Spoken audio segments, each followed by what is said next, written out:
Anthony Bourdain. Suicide, murder, or mistake? Mainstream media, alternative media, and the first thing I thought of when I heard that this man was found dead in his hotel room in Paris and that he hanged himself was autoerotic asphyxiation. Now, some of y'all may never heard of that before. I never had either until Robin Williams died and the mainstream media said he died of suicide. But then when you look into that a little more detail, you find out that Robin Williams died for the same reason why David Carradine did several years before that. The same MO, the same situation. Autoerotic asphyxiation. This is where people will try to heighten their sexual pleasure by strangling themselves, by hanging themselves, or having a partner strangling them at time of orgasm. Of course, when you have a partner there, they might be able to revive you. You can have a heart attack when this is done. But the biggest problem when we do it by ourselves is that if you pass out, you're going to die. There's supposed to be several ways to avoid dying on this, but if you pass out, none of those work. And if you don't think Robin Williams knew about this, check out the movie in 2009, World's Greatest Dad. Robin Williams played the father of this teenage boy that was obsessed with autoerotic asphyxiation. And several times Robin Williams came into the room in the middle of this and was going, "Oh my God, what are you doing?" And finally he came into the room and his son was dead. And he did what most parents do when this happens to their child. They cover it up. They call it a suicide. They don't want everyone to know their child was masturbating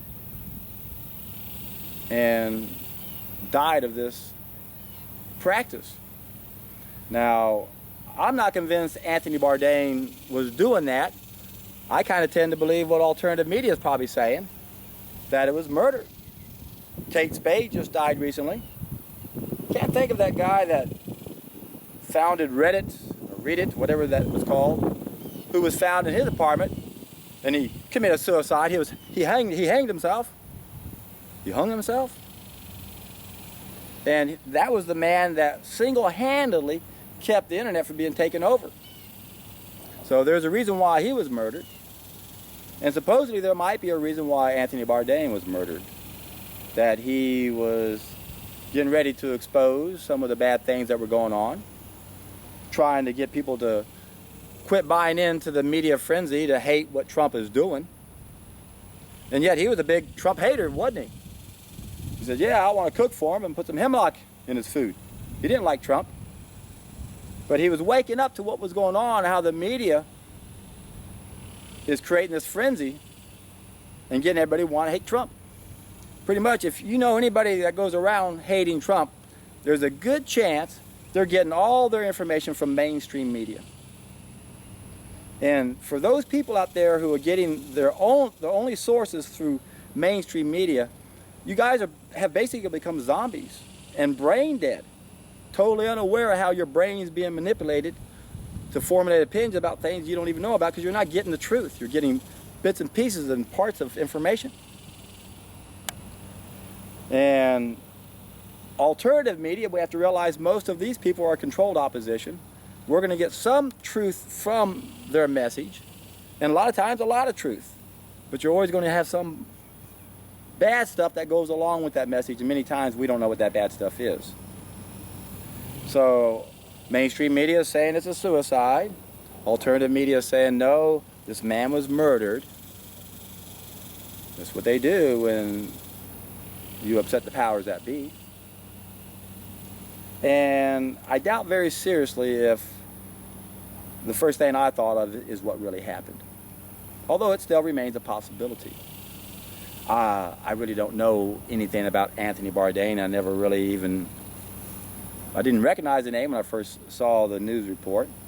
Never really watched him on TV, although I think I may have seen a thing or two about what he said, but I didn't follow him. He was supposed to be the CNN's only really star, and was about to break away from them. And now that he's gone, they can take all of his work in the last couple months and edit out all the stuff where he was coming out and realizing what was going on. From what I heard this morning in another video, that he was teaming up with Elon Musk, and that was supposed to be some significance, which, you know, that man's a question in my mind also. But anyway, suicide, according to the media, is a serious problem here in America. It's the number 10 cause of death in America, and of course the biggest casualty in this are our poor soldiers who've come back from the war. The statistics are alarming, how many young men and women too are taking their lives who've been exposed to this horror that's going on in this time in this time of our existence as a species. It's mind-boggling that we still do the things we do, and how most of us aren't aware of it. So we have to understand that mainstream media, some people will say there's only like 5 separate groups, but they're all controlled by the same one group. There's one small group of people that own and control all of this, and then the best way to control the opposition is to lead it themselves. So most of the alternative media is also controlled opposition, so we're getting a little bit of the truth in there, but we're missing a lot of pieces. The important thing here to realize is that we have to be objective in our sources of information. If you're not familiar with the Drudge Report, check out the Drudge Report. It's the #1 news site on this planet. I can't remember how many millions of hits they receive every day. It's a huge number. It's a great resource to find out the latest news. They have a good list of headlines. They have a link to every major mainstream media source and alternative media source on there. It's quite a comprehensive place to go to stay on top of the news if that's what you want to do. I cannot stand watching mainstream news on the TV. I know it's all lies. And it pains me to listen to most of the alternative media now also, because most of these people are controlled opposition too. So the take-home message here is there's a good chance he was murdered. There's a good chance that the powers that be are about to come down, and they're getting desperate right now. And I'd like to think that we're about to win this battle against this dark side to our behavior. And remember, the dark side of our behavior, or the darkest of the dark side of our behavior, truly is a reflection of all of us. And there's only one way to defeat that aspect of us, and that is for all of us to be the best that we can be. And remember, there's 2 things that my YouTube channel is all about. Taking responsibility, going upstream so we can get reconnected, be the best that we can be, and then work downstream and realize that society is damaged. All of our media sources are not trustworthy, whether they're mainstream or alternative media. And I've done several videos on this before. I'll put a link down below for related videos where I talk about how the media, both alternative and mainstream, cannot be trusted. We have to realize, folks, we got to question everything. Even question what I say if it doesn't resonate with you in any way. Most of what I'm going to say to you is going to resonate with you because it makes sense.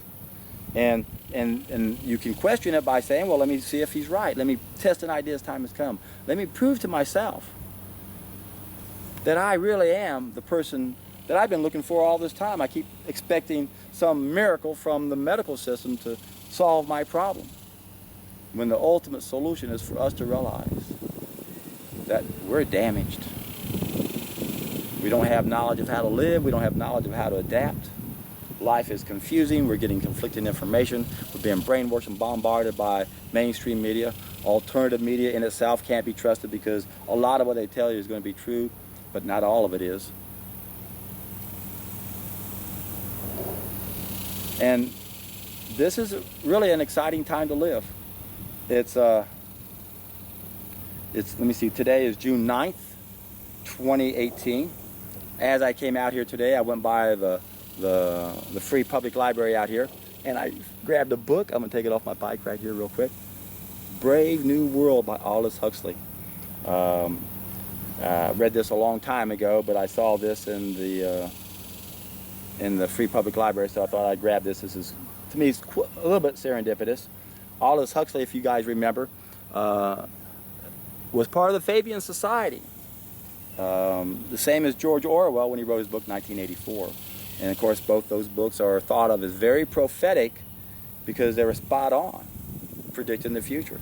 And the reason why they were so prophetic is that both these guys, Huxley and Orwell, was part of the Fabian Society. And this is an organization that was founded back in 1884, and it was to usher in a one world collectivist state, to control us and bombard us with so much bullshit that we don't know the truth. Double speak, double talk. Peace is war. Poisons is health. That's what they got us to believe in now. That's what our doctors do. They give us poisons in the name of health. They give the Nobel Peace Prize to someone like Obama, who dropped like 26,000 pounds of bombs.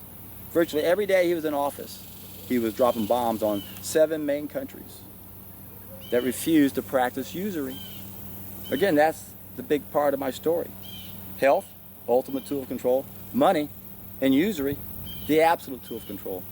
Every story associated with usury has been perverted and twisted so that they can convince you not to look into that story. And when you do look into those stories, you're going to find out how we're being controlled. Because when they have that tool, when they print our own money and loan it out at interest and are able to create 90 times as much wealth in that process for themselves, they have an unfair advantage and they can own and control everything, like mainstream media and alternative media. So when people die like Anthony Bourdain, we don't know if it was suicide, we don't know if it's murder, and most of us have never even heard of autoerotic asphyxiation. Most of us don't know that Robin Williams didn't commit suicide. He was fulfilling that dream, fulfilling the movie he played. The father catching his son doing it. Oddly enough, is how Williams died. Now, a lot of people are going to say, no, he was depressed and he committed suicide. Look into autoerotic asphyxiation. David Carradine, it happened to him. And it's a very big problem with the young in our country because parents are covering it up out of the shame that they think is associated with it, when yet we need to be aware of this serious condition. So, June 9th, 2018, I'm 1 day away from my 64th birthday. And this is my Raw Vegan Awareness Month. I found the most valuable knowledge in the world 28 years ago. Been very passionate ever since then to help people understand the ultimate tool of control, that we don't know how to be healthy. We lack the knowledge of how to live. Our so-called experts are not our experts. They've been intentionally misdirected by that small group of people that own all the money. And it's not about making the money as much as it is making sure we stay poor and ignorant. Status quo cannot remain the status quo unless they can continue to control what we know. So remember, we receive 2 types of education in our lives. The one given by someone else, and then the other, much more important, the one we give ourselves. So open up your mind. If you're going to watch mainstream media, look at alternative media, but be aware why these people, most of them, are controlled opposition. Check out the Drudge Report. If you haven't ever looked at the Drudge Report, just Google Drudge Report and you'll find an interesting news source to keep up on the latest news if you care to. Although there's a lot to be said about taking a news fast, isn't there? Who needs to be bombarded by all the negativity that's going around the world? Of course, we don't want to bury our heads in the sand like an ostrich. We want to be aware of what's going on. We don't want to be fixated on it. We don't want to give it too much energy. But it helps to understand what we're up against. Know thyself, know thy enemy. Don't focus on them, focus on ourselves. Be the best that you can be. Help other people learn how easy it is to take responsibility. Remember, I have a 2-hour seminar on how to take a solid food vacation on nothing but juices. Seminars usually last 4 hours, so I have additional 27 related videos, a total of 28 related videos on how to take a solid food vacation. Where we're able to test an idea as time has come, where we can take responsibility for our lives and detoxify ourselves. And that will put us in a much better position to de-indoctrinate ourselves, because pretty much everything that's coming from mainstream media is designed to mold our brains, to shape our thoughts and our opinions. And much of alternative media is doing the same thing. So we have to become educated. When you're on the hero's journey, you got to gather data. Got to gather allies. Got to be aware of those obstacles, but most importantly, you got to share the message. And what is the message? The message is we don't have to suffer. That we keep expecting someone else to come along to save the day when we are the true heroes. We are the trim tabs of society. And once enough of us wake up to that reality, the trim tabs will fulfill their destiny. And they'll get us to the tipping point. And when that day happens, this whole planet is in for a tremendous treat.